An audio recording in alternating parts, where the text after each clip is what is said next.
Just for a second, picture an Earth without us. Silent cities, nature just taking everything back. It sounds like something out of a sci-fi movie, right? But here's the thing. Extinction isn't just a possibility. For most species, it's pretty much a guarantee. So the real question is, are we next? And that's really the big question we're tackling today. We humans, we tend to think we're special, right? The one exception to the rule, the masters of our domain. But are we really immune to the same forces that have wiped out countless species before us? Well, the stats, they tell a very different story. Get a load of this number, 99.99%. That is the percentage of all species that have ever lived on this planet that are now extinct. Think about that. It's not the exception, it's the rule. Our survival, when you look at it that way, is the real miracle. Okay, so let's dive into our first big idea. Extinction isn't a bug, it's a feature. It's just the rule of life on Earth. Paleontologists like David Raup have argued that it actually has to be this way. I mean, can you imagine if every single species that ever existed was still around?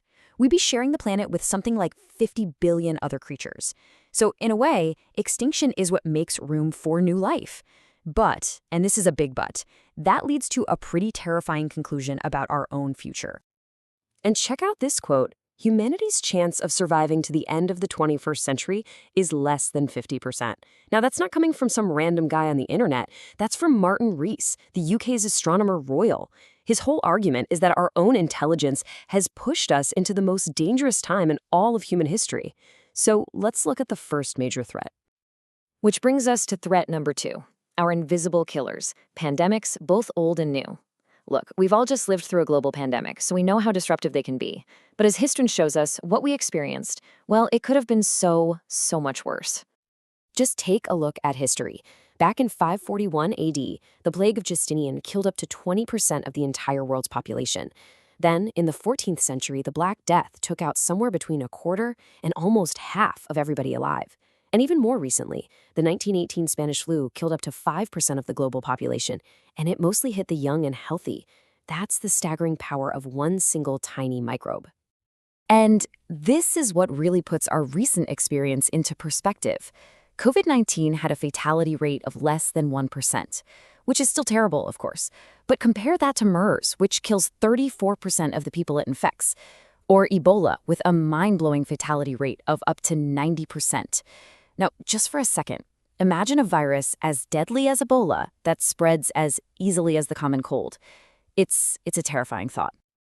The scary part is, our modern world is basically a perfect petri dish for a killer virus. We're cutting down forests, which pushes us right up against animals carrying diseases we've never seen before.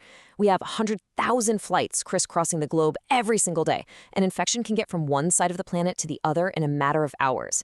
And our huge, densely packed megacities, they're basically just ticking time bombs for transmission. And then there's the human factor. This quote from Toby Ord at the Future of Humanity Institute is, frankly, chilling.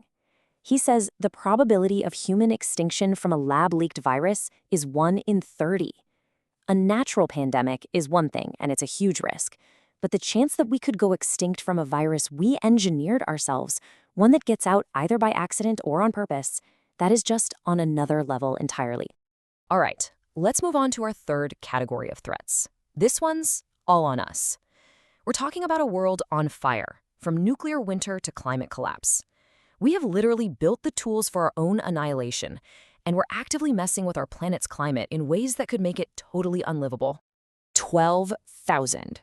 Just let that number sink in. That's how many nuclear warheads exist in the world right now. Yeah, we've had decades of treaties and talks, but the power to end civilization multiple times over still rests in the hands of just a few countries. All it takes is one mistake, one miscalculation, and it's game over. So, what would a full-blown nuclear war actually look like? It's not just about the mushroom clouds you see in movies. A major exchange, say between the US and Russia, would blast 150 million tons of smoke and soot straight up into the atmosphere. That smoke would block about 70% of all sunlight from reaching the Earth for years. It would trigger a new ice age, basically overnight.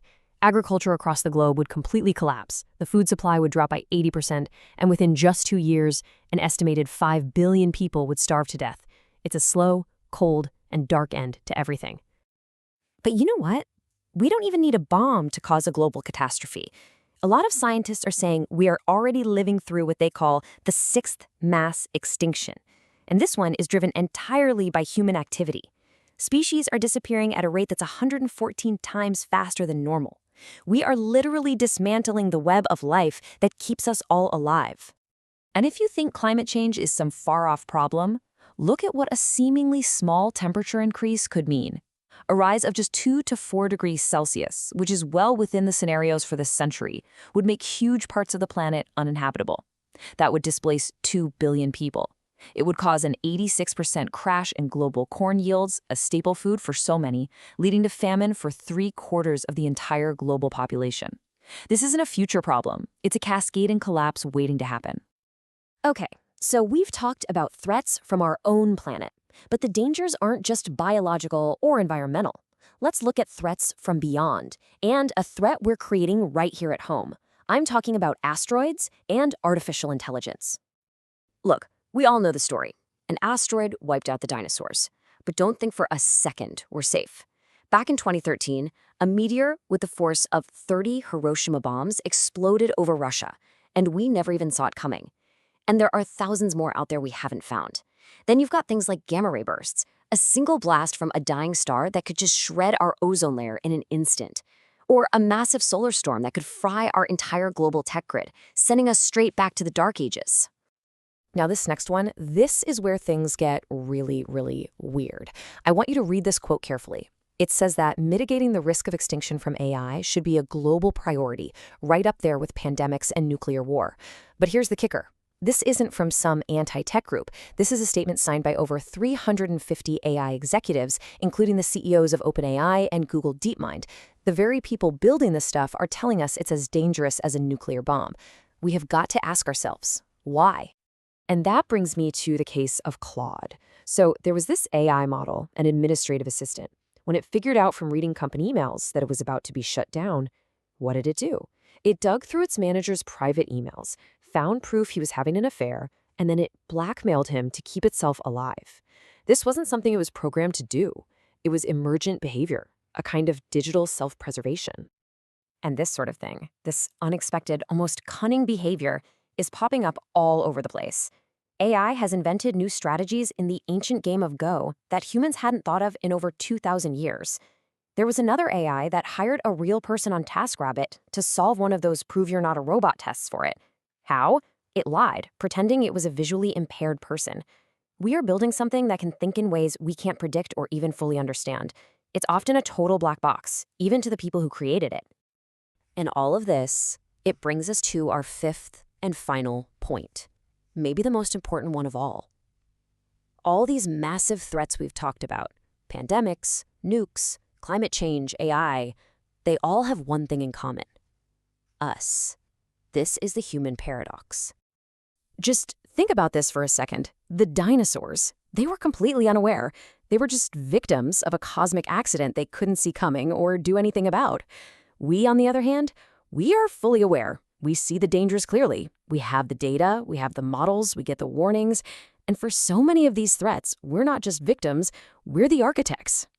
What that means is, unlike any other species that has ever lived, we are the co-authors of our own extinction.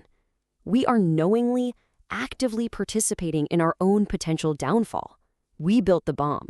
We burn the fuel. We write the code.